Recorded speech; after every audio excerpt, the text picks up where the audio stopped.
يوم الأحد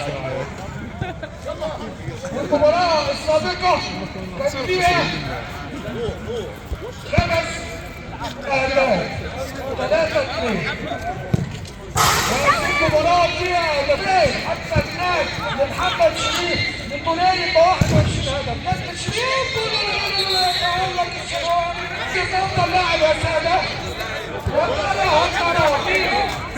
سوف يكون صاحب المسؤول محمد شريف الثالث يسجلون الثالث. يسمع محمد شريف يتألقون يبدعون يعزفون اجمل الالحان. محمد شريف سجل هدفين.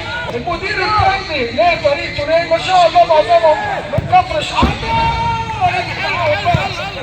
رياض فكري ومحمد الدين ومحمد سعيد كوكتيل نخبه من اللاعبين. لا خلاص عديها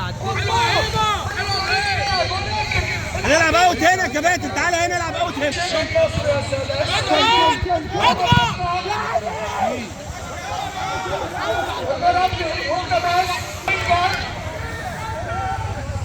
حماسنا رقم 7 حماسنا لسه الكرة معاه يحصل على قطع حماسنا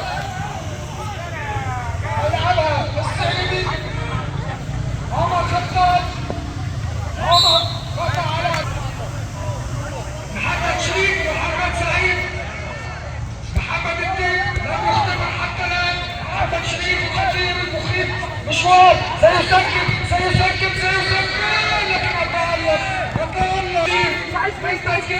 يتألق شريف سعيد ابراهيم كان يرجع عليه الوسع والخبره ليركز على محمد سرور. محمد شريف احلى محمد شريف. ومحمد شريف صور ولكن صور في اقدام الحارس الشناوي. تشيل بالقوه او تنقصوا انت كنت التراب الشباب على محمد شريف ولكن بقى تتعوض اهو. محمد شريف الله لكن بقى موجود حماسنا وعمر خطاب والغربي محمد الله وكيف التحرير وسع يقول الكلام ده ايضا فرقه النصر كلهم لعيبه صاعدين وعدين حلوين. وايضا فريق تونين كلهم لاعبين وعدين حلوين عدا محمد الدين وياسر هم اللي ومحمد كان ابراهيم كان عفوا اللي سجل هدف هيعملها لك حرمه برضه الشنواني وشعبان عثمان واحمد عبد العزيز ويحيى انور كلهم لسه شباب صاعدين واحدين كلهم بقى رياض تمسك